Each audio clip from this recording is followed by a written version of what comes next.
Hello, and again, welcome to Bit Depth. I'm Santiago Ramones. And I'm Jonathan Edwards. Yeah, thank you for jumping right into that. You're welcome. I normally do the thing. So we're talking about Swamp. It is the sixth, seventh track. I don't even remember. Seventh track, yeah. On Bloom. It's got to be seventh. Yeah. So I chose you because you like horror things, and not that this is necessarily a horror track. No. But it's one of the spookier things on the album. Thoughts, questions, and everything. No, definitely very contemplative kind of piece. And I don't know, you've definitely got the, kind of swamp feel down where It's just a little bit kind of thick like molasses, but still flat. And so it's rather than a motorboat through the swamp, it's more of a floating along on a canoe. Sure. But it's more to me, it still kind of had more of that morning, kind of horror feeling, like the before sunrise kind of moment. Okay. As opposed to the sunset. It was just bright enough, but at the same time, it was just a nice little journey. Yeah. Each time I'd listen through it, it was kind of with some of the sounds. Why did you choose some of the sounds, especially in the higher end? Some of the bell sounds. So it actually kind of started with that bell sound.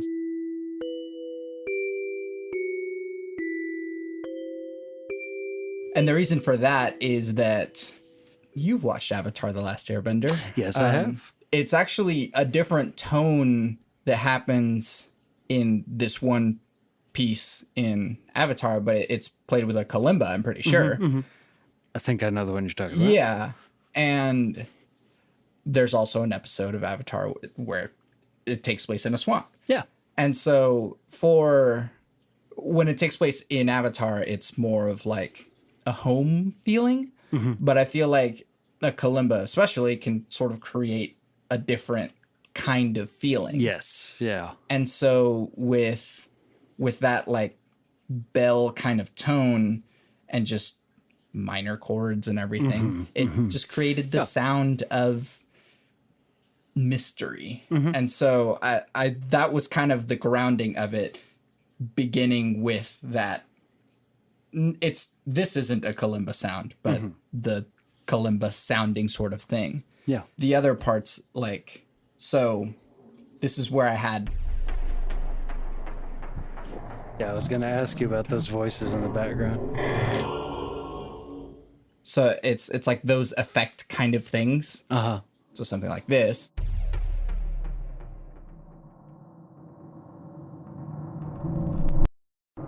Those are more horror type sounds, and I just had those in it came with a pack or something in Ableton. Gotcha. And so there's just kind of spooky swells types of things that just kind of come in and out. And I was because I was sort of forming some of the sounds, and I need something to just add eeriness. Yeah.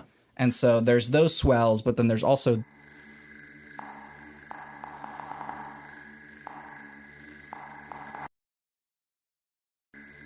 those are digital bugs. I was, for me, anytime I hear something like that, it's angry crickets is what I always kind of think of. Yeah. Yep. And there's more bugs that come in and out throughout. Nice. But those are kind of more setting the tone.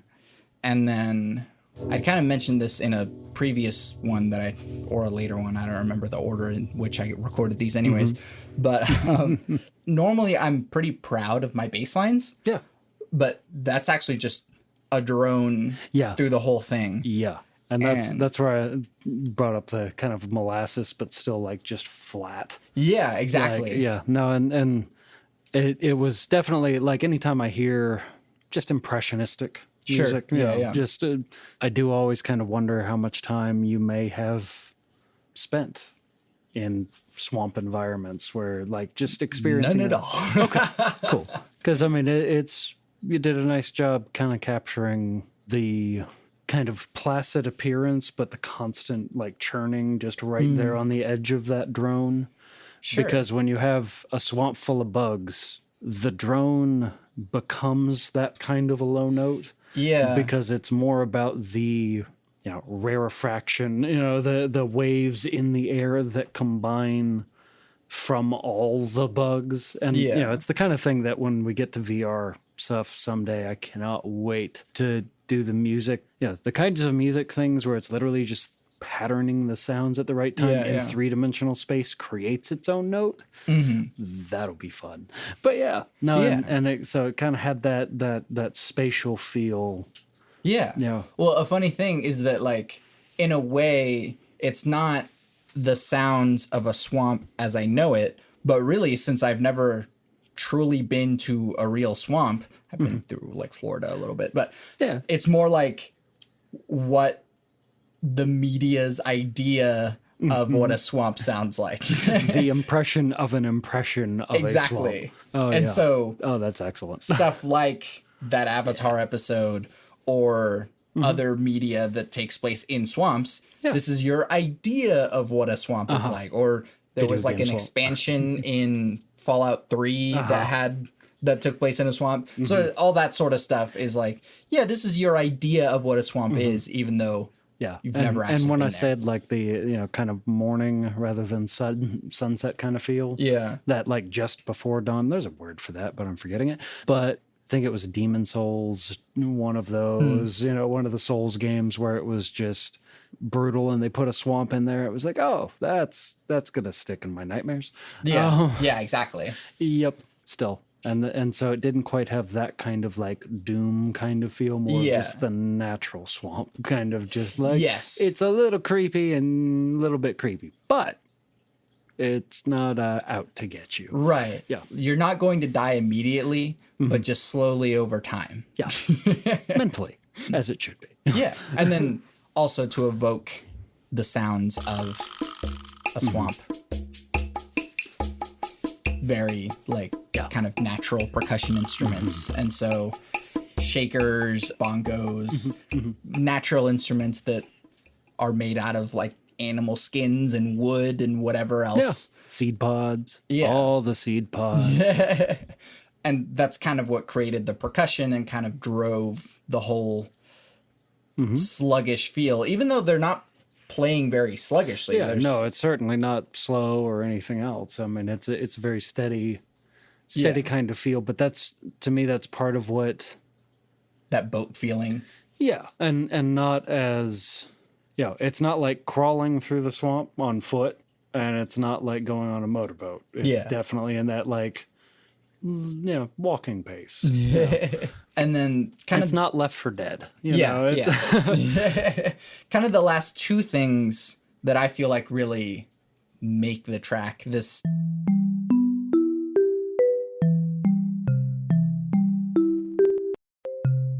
But that was the actual kalimba type sound? Oh, that's a marimba. Oh, marimba. And so, again, wood instrument that... Samples or... One that came with Ableton. Gotcha. The thing about this album is I started this album in like 2013. Oh, yeah. And it ended in like 2015. And so a lot of it was just experimentation. And so I would just take what I had and do what I could with it, which is kind of the nature of a lot of composition. Most of what we do. Yeah. Professionally and personally, let's just try some things within the limits of what's available and see what happens. Right, exactly. And then once you find a groove with it, you keep going because, most of the time it is more important to, just see the end of a project than it is to perfect it. Endlessly perfect it. Yeah. The cycle. Right, yeah. There is no perfect, just getting slightly closer to it. There is no perfect, just the endless madness approaching it. Yeah. And then finally, the choir sound. I will always love that sound, just from because that Ableton, in just my experience, Ableton, FL Studio, and GarageBand back in like 2005 to 8 kind of range had a similar like choir kind of, I don't know, it's like there were phasers built into it, but it was more like just natural interference in the voice. Right. And like it's just been so much fun to break computers with that sound for a few years, and then computers got better. But Right. Well, the other part is that like, since it's not a real choir, that's kind of part of the eeriness of it. Yeah. And so there's like voices and people hiding in the shadows of the swamp or whatever, but it's like they're not really real. It's just what you think is in there. and the will-o-wisp idea kind of thing exactly. of just the, even if it's not actually just, any kind of light, it's not like exploding gas or anything else. It's, just when you're in a dense enough environment, forest-wise and everything, especially towards sunset, the light doesn't have many ways to get to the ground. Yeah. And so a lot of times you'll see like that random patch of light, and that's the one place a shaft of light could get through. Yeah. You just don't see the shaft of light. You just see that, like, what is this glowy thing off in the distance? And it's like absolutely nothing. Yeah, but exactly. At the same time, the human mind is very good at coming up with all sorts of crazy things to terrify you at night and during the day. But Yeah, and so it is kind of, again, going back to the idea of this isn't a real swamp. It's your idea of what you think a swamp is, and the creepiness within, and the fact that just the natural world is going to come and kill you. And maybe swamps are that dangerous, and maybe they aren't. But this is kind of what that represents. Yep. Well, and there's nothing like being alone in nature, and especially in a place where, standing in the wrong place during the day or the night, something could eat you, something could bite you. It's always a chance. It's just probability.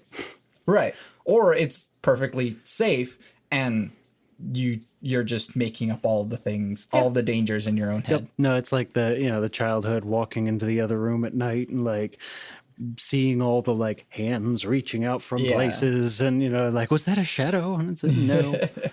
Yes, no, who knows? Experience is very complicated. Yeah. And so this is one of the pieces where I kind of intentionally tried to create a feeling rather than kind of just experimenting. I was specifically looking for things to create a feeling. Yeah. And hopefully I think you did. Yeah. No, that would fit very nicely in a lot of, like, especially John Carpenter, because everything, like, everything with that creepy vibe and that like digital feel to it. Sure. Just John Carpenter, gave us what, 30, 40 years of that so far. Yeah. So, but no, definitely had that and I rewatched a couple of Carpenters in Labyrinth and some other stuff recently. So right now I have that kind of like 80s, 90s stuck in my head. Yeah, thank you for doing this with me. You're welcome. Plug your stuff. At the moment, Instagram and YouTube at Tune Select Go or Power Cycle Music on Instagram and there, and also live sessions, productions on YouTube and Instagram again. And there's more, but we'll get to that eventually. Number one. And No, it's we'll post it all in the stuff. Oh, heck yeah. Stuff in the doobly doo. And now here's Swamp in its entirety.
You can find everything that I do on my website, santiagoramones.com.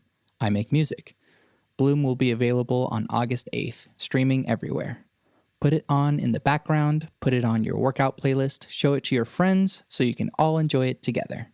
You can also buy the thing and get bonus content to get a bit deep into the emotions you can feel with it. I also make music with Power Cycle, an experimental electronic trio. Our first completely improvised album, Too Many Damn Cables, is streaming everywhere. More to come from Power Cycle in the future. To support this podcast, leave reviews, comments, tell your friends about it, and buy my music, because by supporting me, you're supporting the podcast. I always end the podcast with my 3 things. They shape my life philosophy. Those 3 things are: love never fails, it's going to be okay, I might be wrong.